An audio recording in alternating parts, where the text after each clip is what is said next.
In this PowerPoint contain few questions and answer about the mental health nursing. All of the questions which selected here is board certified, and this question and answer helps you to pass your licensing exam. The first question here: an agitated client demands to see her chart so that can read what has been written about her. Which statement is the nurse's best response to the client? Number one, I am sorry, the chart is a property of the facility, and we do not permit the client to read their chart. So the response by I'm sorry by a healthcare provider, it is not therapeutic. The chart is the properties of the facility. It is important to maintain the privacy, but if patient want, we have to show it to them. It is the right of the patient.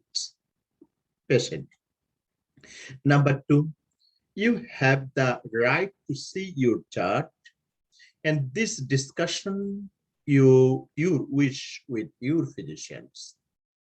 So definitely every patient have to have the right to see their prescription, their document, right? And they can discuss about their issue with the doctor. It is a good choice. Number three, you may see your chart after you are discharged. It is not therapeutic. Number four, please discuss this matter with your attorney. So at this stage, the client does not need to talk to the attorney. The correct answer is number two. You have the right to see your chart. So please discuss your wish with the physicians. So why it is the answer? What are the rationale?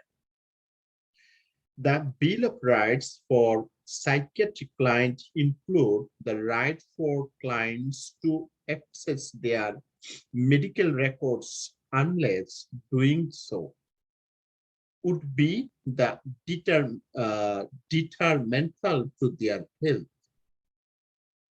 The client should discuss her wish with her physician so he can determine if the information might be detrimental to the client.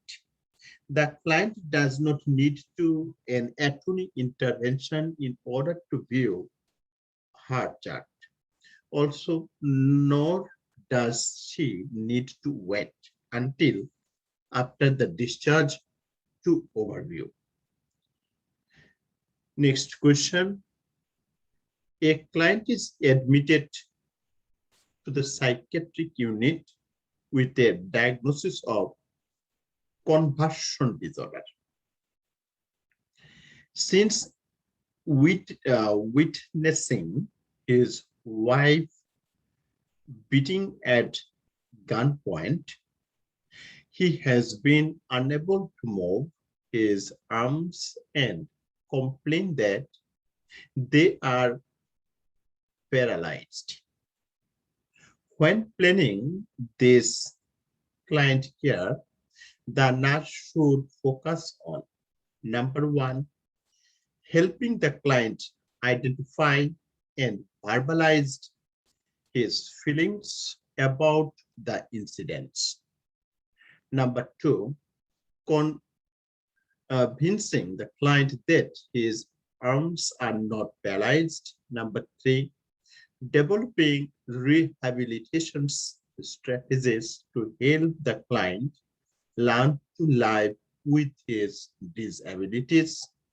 Number 4, talking about the topics other than the beating to avoid using the anxiety.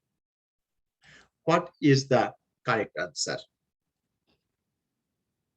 The answer is helping the client identify and verbalize his feelings about the incidents. So conversion disorder, it is the mental condition in which a person is experiencing the blindness or paralysis or other nervous systems, neurological symptoms that cannot be explained by illness or injuries. So in that clinical scenarios, if patient have it, conversion disorder, and sometimes conversion disorder start abruptly in a very stressful or traumatic events. So this is helping the client identify and verbalize his feelings about the incidents. Because sometimes patient present with a tremor, problem with balance, weakness or numbness in the arms and legs, or vision problem, difficulty of swallow, difficulty of talking. So we healthcare provider always helping the client to identify and verbalize their feelings. So rational said,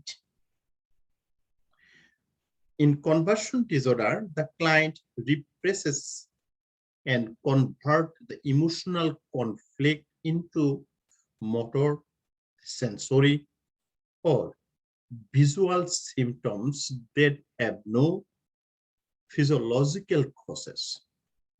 Intervention should focus on helping the client identify his underlying emotional problems. A client with conversion disorder can be convicted that his physical problems is not real.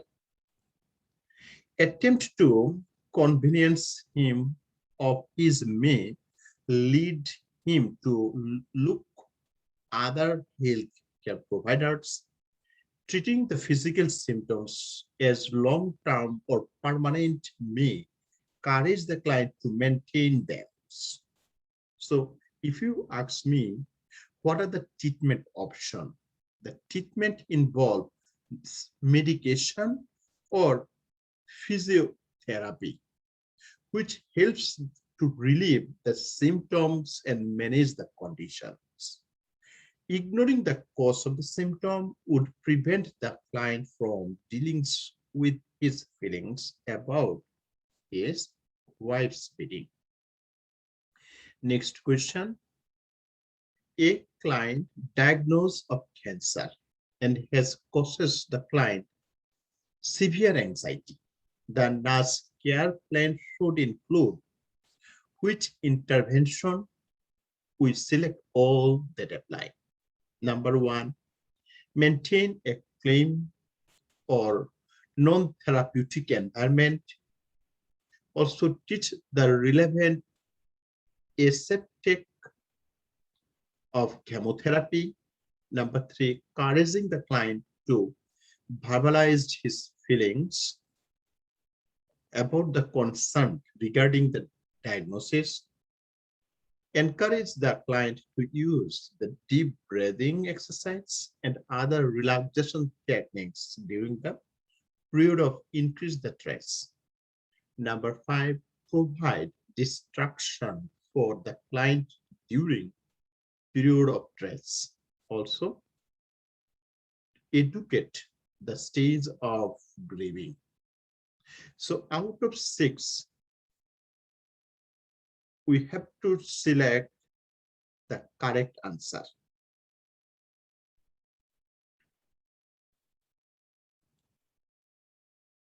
So the correct answer said, number one, maintain a calm, non-threatening environment. Number three, encouraging the client to verbalize his concern regarding the diagnosis. Number four, encourage the client to use the deep breathing techniques or exercise or other relaxation techniques during the period of increased stress. So our patient diagnosed of cancer, and cancer is a trauma. So it is post-traumatic syndrome. Because of trauma or cancer, my patient have a severe anxiety, or patient has a generalized anxiety disorder. Severe anxiety or generalized anxiety is a condition with a exaggerated tension or worried and nervous about their life events for cancer. So if patient have it, first of all, as a healthcare provider, we can diagnose the condition by asking questions about the symptoms. And also there are further lab tests may be necessary to rule out any other conditions, right? So as a nurse, as an RN, what are the intervention? So nursing intervention for anxiety can help to any individuals or any patient with manage the anxiety. Also, regardless of etiology or contributing factors. And the common nursing intervention for the anxiety, we diagnose the problem first, recognize the awareness of the patient's underlying cause of anxiety. Very important. Let me read the rationale. During acute stress, interventions that help the client regain the control will help the client master his new threat, also providing a claim or accepting attitude and encouraging verbalizations of concern with help the client face the unknown conditions. Relaxation techniques have a physiological and psychological effect in calming the client, which in turn allows further explorations of thoughts and feelings, as well as problem solving.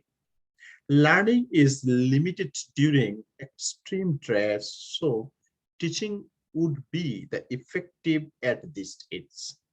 Providing distraction would be ineffective at this point in the grief process. Also, teaching about the stage of grieving is not appropriate at this time. What are the next questions? A client taking lithium in or ordered citalopram for panic disorder. 5 days after the starting the citalopram, the client report sweating and feeling of anxiety, feeling of restlessness and confusion. The nurse suspect the client is experiencing lithium toxicity. Number 2, anxiety attack. Number 3, serotonin syndrome. And number 4, panic attack.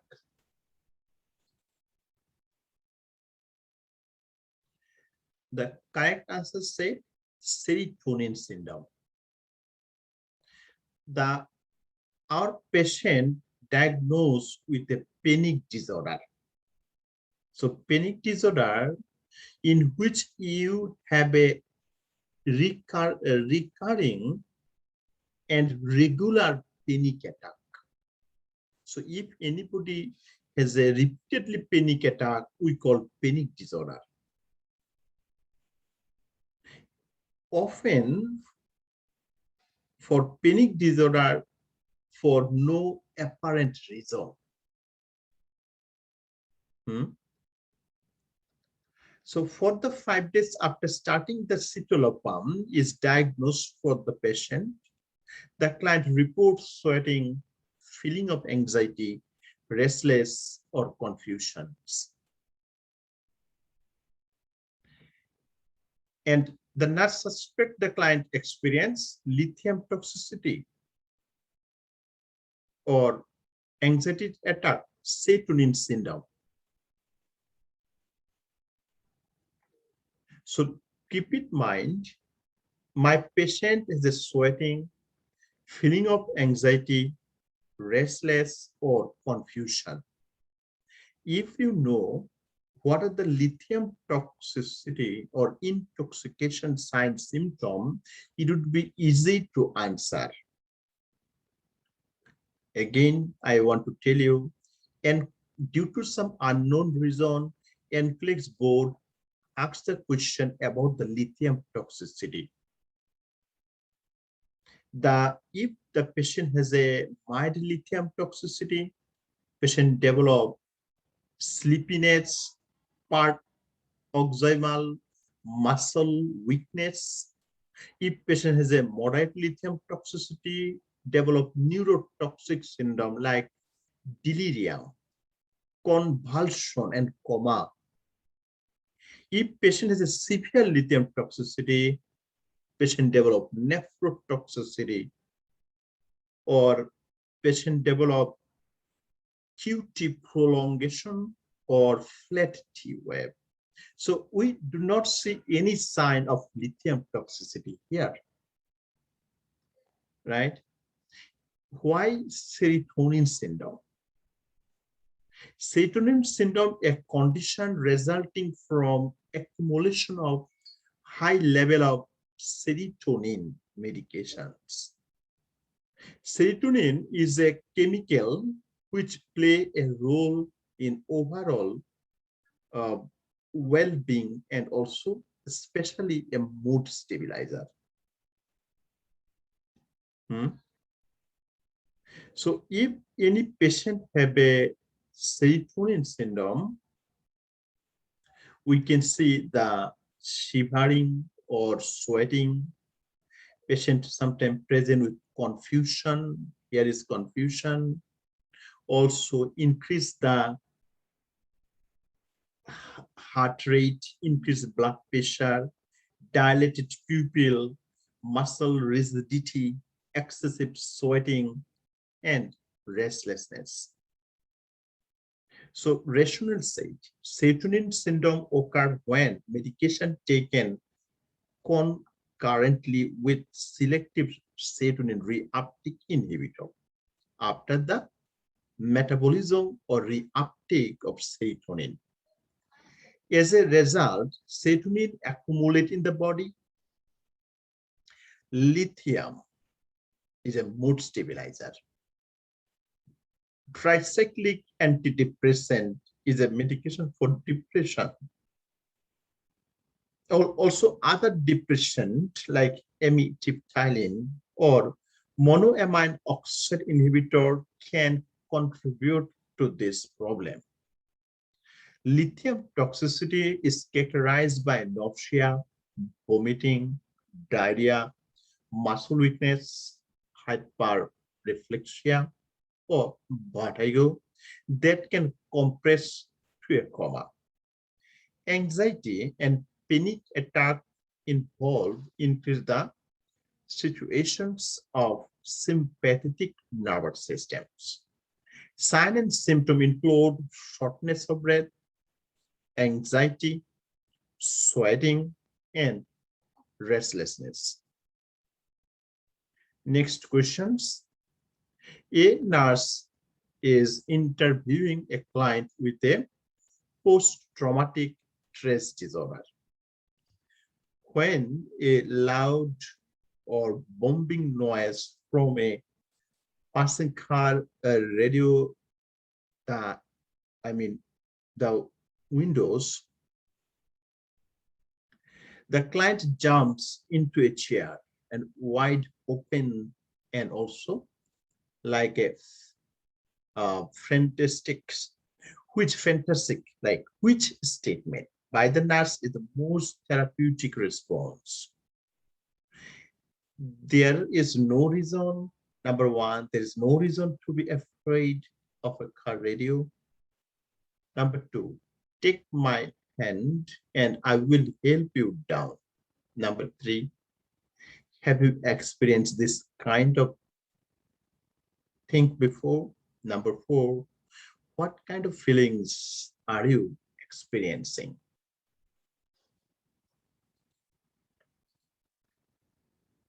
The correct answer said, what kind of feelings are you experiencing? So this is the therapeutic way of communications, because you ask an open question to the patient, and patient will get the opportunities to verbalize their feelings.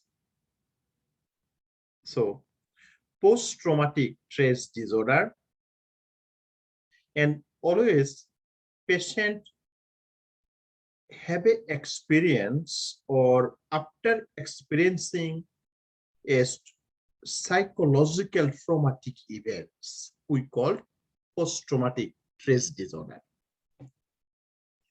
And the patient who have the post-traumatic stress disorder, the individuals is prone to re-experience the events and have a chance to recurrent and intrusive dreams or flashback, very common nature of post-traumatic stress disorder. So as a healthcare provider, it is good to find out what are the underlying cause, what are the stressors. Sometimes even natural disaster or terrorist attack or any kind of accident, rape or crime or violence, sexual assault, physical or emotional abuse are the cause of post-traumatic events. The patient who have this diagnosis, sometimes they feel emotional numbness, detachment, depression, anxiety, sleep disturbance, flashback of the events, most common sign. Rational said the client response is out of proportion to the situations. And this behavior is characterized of the client with a PTSD, who are reliving a traumatic events and cannot process the situation logically. Asking what feelings the client is experiencing provide an opportunities for therapeutic ventilations of emotion by allowing the client to express the feelings that external stimuli has triggered.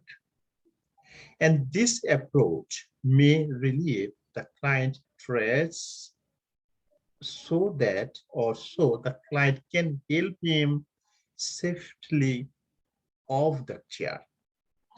Telling the client there is no reason to be afraid is not helpful. It is not therapeutic. So when you say direct no, it increases the patient anxiety.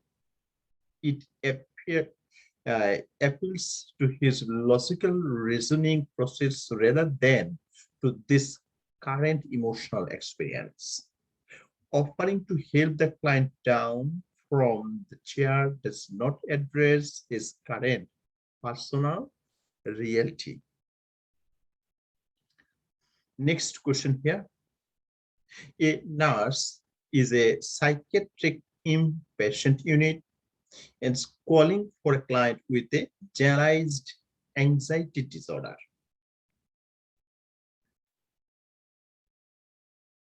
And as part of the client treatment, the psychiatric order lorazepam, right? And lorazepam doses 1 milligram by mouth 3 times per day. During lorazepam therapy, the nurse should remind the client to: number one, avoid caffeine, avoid iced chairs, stay out of the sun, and also maintain adequate salt intake. So my patient has a generalized anxiety disorder. Doctor gave lorazepam, is a anti-anxiety medication. It is the diazepam group of medication, has a tranquilizer properties. So during diazepam, what you could do? The correct answer, it is good to avoid caffeine. So rationale said, ingesting 500 or admin 500 milligram or more of the caffeine can significantly alter the anxiolytic effect of lorazepam. Other dietary restrictions are necessary here. Staying out of the sun or using sun protect cream required when taking the phenothiazine. And adequate salt intake is necessary for the client who is receiving lithium. Salt, basically sodium. When sodium level go down, patient chance to develop lithium toxicity. So hyponatremia is a precipitating factor of lithium toxicity. So when we're dealing with the patient, particularly generalized anxiety disorder or any psychiatric problem, always keep note, when we're dealing with the patient, we remain with the client. Also attend to the physical symptoms. Also, we assist the client to identify the thoughts that erodes the anxiety and identify the basis of these thoughts. We also assist the client to change the unrealistic thoughts to more realistic way or more realistic thoughts. So it is good to use cognitive restructuring to replace the distorted thinking. Also, we admin anti-anxiety medication like lorazepam if prescribed. Next question. While shopping at a mall, a woman experiencing an episode of anxiety, extreme terror accomplished by anxiety. Patient has a tachycardia, trembling, fear of going crazy. And also, patient has also a friend drives her to emergency department where a physicians roll out physiological causes and refer her to the psychiatric resident on call.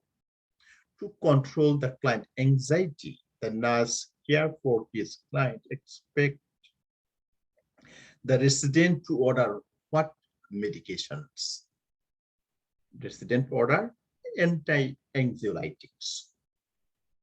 So here I said a typical clinical presentations of a patient who are diagnosed with anxiety disorder. Sometimes anxiety disorder patient present with nausea, diaphoresis, or numbness, Also a sense of unreality or helplessness. They always run because of fear or being trapped, right? So it is important to give them appropriate anti-psychiatric medications, right? So the correct answer is the lorazepam. So lorazepam is a drug of choice, is a schedule for drugs used to treat anxiety. Reducing the client anxiety will help her cope with stress. Haloperidol is an antipsychotic agent. Buspirone is an antidepressant, right? So first of all, it is the pharmacological management. If I ask you, what are the non-pharmacological management? We healthcare provider, we are RN. First of all, we will try to psychotherapy or non-pharmacological approach, right? We try to recognize the cause of anxiety. Always we try to establish the trust. We protect our client. Also, we do not criticize to them, which is very important. We help to educate how to coping mechanism and do not force the client into the situation that provoke the anxiety. We try to modify the environment by setting limit or limited interaction with others. Also, we provide creative activities. We provide activities that limit the amount of time for destructive behavior. It is non-pharmacological management. If non-pharmacological management or psychotherapy is not enough, we go for the pharmacological management. And first line of drugs is lorazepam, anti-anxiolytics. Next question. During a panic attack, the client run to the nurse and report experiencing breathing difficulties, chest pain, and palpitations. The client is pale with his mouth wide open and his eyebrow is raised. So it is a typical picture of anxiety disorder. Today, we are going more focus about the anxiety because our topic today, the anxiety and post-traumatic stress disorder, right? So which should the nurse do first? Number one, assist the client to breathe deeply into a paper bag. Number two, orient the client to person, place, and time. Number three, set limit for acting out the delusional behavior, right? And also admin IV anti-anxiolytics medications, right?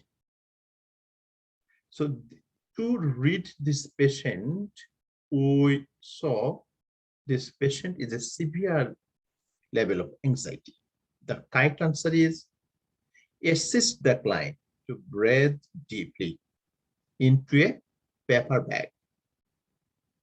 So second is orient the client. Third is set limit and give the medications.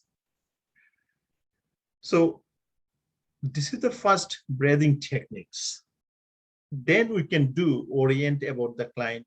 Then we set limit and doctor can give the anti-anxiolytics medications. So it is very important to reduce the anxiety quickly. Use a calm manner, right? And always we remain with the client and minimized the environmental stimuli. So assist the client. It is the use as a client to breathe, relax techniques, use a clean manner. So rational said, physiologic needs or particularly breathing are the first priorities during the panic attack. Having the client breathe deeply into a paper bag correct for hyperventilations. Also, restoring a normal breathing pattern should relieve the client's other symptoms. Orientation is usually unnecessary because most clients respond to external control and reduce the stimulation. During a panic attack, the client is unlikely to act out but may try out if he feels threatened. And anxiolytic agents may be effective, but it is not the first priorities. Second question here, a client administered to the psychiatric unit for the treatment of a panic attack and comes to the nurse station in obvious distress. After the findings, the client show the shortness of breath, feeling dizzy, or trembling, also nauseated. The nurse should do first for what, right? So our patient have a severe or panic level attack. So first, let me tell you something. The panic is associated with the dreadful conditions, also terror or sense of impending doom. And the patient who have a panic disorder, the personality will be disorganized. The individual is unable to communicate or communicate functionally or effectively, right? So in that scenario, what are the answers? Number one, ask the client why he is upset. Number two, admin anti-anxiolytic medication as ordered. Also instruct the client to lie down in his room. Number three, escort the client to a quiet area. Suggest that he use a relaxed exercise he will be taught. Assume the client that his symptoms will disappear after he lie down and relax. Correct answer is number three, escort the client to a quiet area. Suggest that he use a relaxed exercise, right? So your patient sometimes loss of rational thoughts with distorted perception occur. It is difficult for them or inability to concentrate occur. So it is very important to give them direction. Very simple technique you can tell them to do. So the panic attack, or if the anxiety is prolonged, the panic can lead to exhaustion and death. It is very important to deal with them. Rational said, escorting the client to a quiet area and suggesting the use of relaxation techniques helps him gain the control of his symptoms while providing support and feedback. Also, encouraging the client to discuss the cause of his anxiety only increase the symptoms. Administering anxiety medication is not the best initial action because they do not take effective immediately. They did not. The client may become more anxious if he is left alone. Next question. A physician ordered a new medication for a client with a generalized anxiety disorder. During the medication teaching, the which statement or questions by the nurse is the most appropriate? So generalized anxiety, right? So number one, take this medication, it will reduce your anxiety. Number two, do you have any concern about taking this medication? Number three, trust us. We would not ask you to take it if it were dangerous. Number four, how can we help you if you would not cooperate? So the correct answer say, number two, do you have any concern, right? And about taking this medication. So you ask questions so your patient can verbalize, right? And you can find out what are the underlying cause of anxiety. So it is the way to communicate. We call therapeutic communications. So panic attack or generalized anxiety produce a sudden onset of feelings of intense apprehension, right? So it is important to find out the underlying cause, or causes usually cannot be identified. We have to identify it. Also, severe, recurrent, or intermittent anxiety attack sometimes last 5 to 30 minutes. So if patient have it, always we give them scope to verbalize their feelings. The rationale said, providing an opportunities for the client to express the concern about a new medications and to take a choice about taking if can help him regain a sense of control over his life. The client has the right to refuse the medications. Instead of simple ordering the client to take this medication, the nurse should provide the information he needs to take an informed decisions, right? So this is the questions and answer for NCLEX board exam.